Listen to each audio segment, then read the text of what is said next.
बहुत समय पहले की बात है। एक जंगल में रहता था एक चतुर उल्लू। वैसे तो लोग उल्लू को एक मूर्ख प्राणी मानते हैं, लेकिन यह उल्लू मूर्ख नहीं था, बल्कि दूसरों को मूर्ख बनाने में माहिर था। एक दिन उस जंगल में दो चिड़िया का जोड़ा आ पहुंचा। अरे बिंदु, यह जंगल तो कितना हरा भरा है। हम इसी जंगल में अपना सुंदर सा घोंसला बना लेंगे।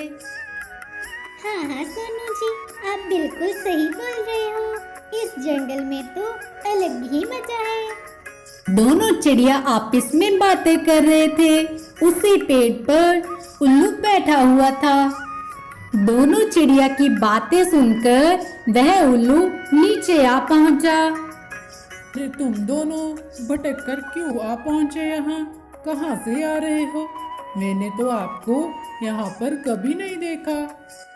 भैया, हम यहाँ से दोनों गुजर रहे थे कि इस जंगल की हरियाली ने हमें अपनी ओर खींच लिया और हम यहाँ पर हमेशा के लिए रहने का प्लान बना रहे हैं। अरे अरे अरे, क्या तुम भी इस हरियाली के धोखे में आ गए? पता है, यह तो चीलों का इलाका है। तुम्हारी तरह बहुत सारे पक्षियों ने अपनी इसी तरह जान गंवाई है, सिर्फ इस हरियाली के चक्कर में। तुम्हें अपनी जान प्यारी है तो जल्दी से यहाँ से निकल लो, वरना चीलों का झुंड तुम्हें यहीं दबोच लेगा। मेरी बात मानो, आप दोनों यहाँ से निकल जाओ। हे भगवान जी, हमारी जान को यहाँ पर तो बहुत खतरा है।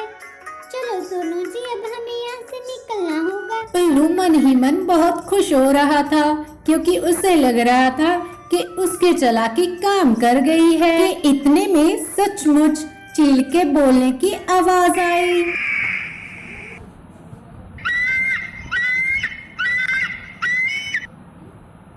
आवाज सुनाई देते ही बिंदु चिड़िया और सोनू छिप जाते हैं। इसके पहले उल्लू छिप पाता कि वहाँ पर शिकारी चील आ जाता है। तुम किधर से टपक गए बीच में? चिड़िया कहाँ है? आप उनको अभी अभी चिड़िया की गंध आ रही है। जल्दी से बताओ, आप उनको बहुत जोर से भूख लगी है। हाँ महाराज, यहाँ पर एक नहीं दो चिड़िया आई थी, लेकिन मैंने उनको भगा दिया। मेरी उनसे हाथोपाई हुई और यहाँ पर वे बड़ी देर तक रुके, इसीलिए आपको उनकी गंध आ रही है। अच्छा, क्या बात है? तो अब जल्दी से बताइए, वह दोनों किधर चले गए? आप उनका आज चिड़िया खाने का बहुत मन हो रहा है। आज तो मैं उन दोनों का शिकार बनाकर ही दम लूंगा। महाराज, आप उसी तरफ चले जाइए, वो अभी ज्यादा दूर नहीं गए होंगे, आपको रास्ते में ही मिल जाएंगे वो। चील भागते हुए निकल गया और इतने में टूनी और सोनू झाड़ियों से बाहर आए। उल्लू भैया, आपका बहुत बहुत धन्यवाद। आपने हमारी जान बचा ली। हम आपके यह एहसान को कभी नहीं भूलेंगे। ठीक है, आप दोनों जल्दी से चले जाइए, वरना मुसीबत किधर से चली आए कोई पता नहीं। बिंदु और उसका पति सोनू अपने जंगल की ओर चले गए कि थोड़ी ही देर में चील फिर से वापस आ गया। अबे ओ उल्लू के पट्टे, तुमने आप उनको जो रास्ता बताया वहां पर तो कोई चिड़िया ना थी और मापून भूखा प्यासा वापिस लौट आया। तेरी हिम्मत भी कैसे हुई आप उनसे झूठ बोलने की? महाराज, वो चिड़िया है, एक जगह पर कहाँ रुकते हैं, वो दूसरी ओर भाग गए होंगे। आप मुझे सोचने का मौका दीजिए, आपके लिए मैं और चिड़िया का इंतजाम कर सकता हूँ। अरे ओ बेवकूफ, आप उनके पास इतना समय नहीं है। जल्दी से तैयार हो जाओ मरने के लिए।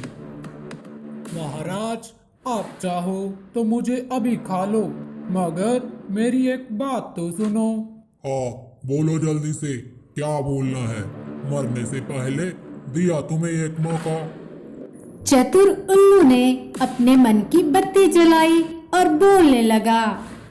महाराज, आज अमावस्या की रात है।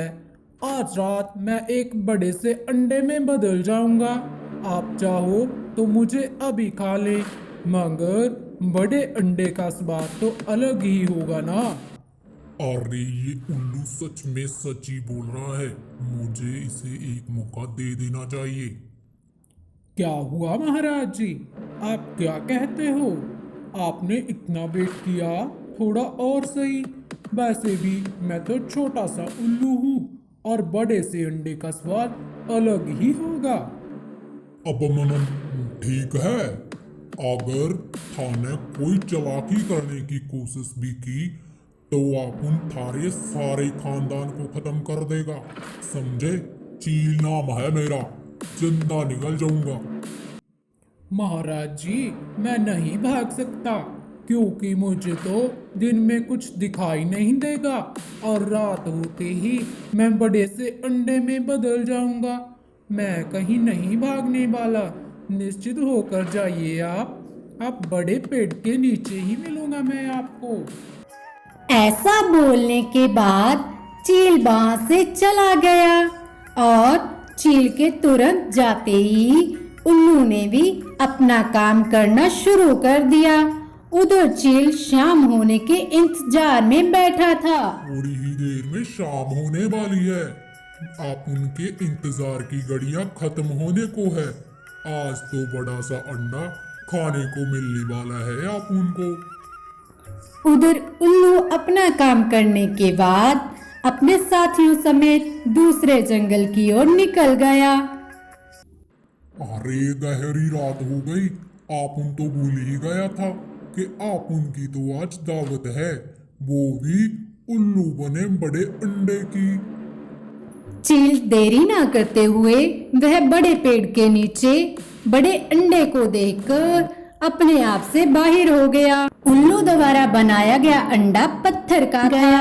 चील बेहोश था, वह पत्थर के बने अंडे तले दबकर मर गया। अपनी बुद्धि से अपनी जान बचा ली।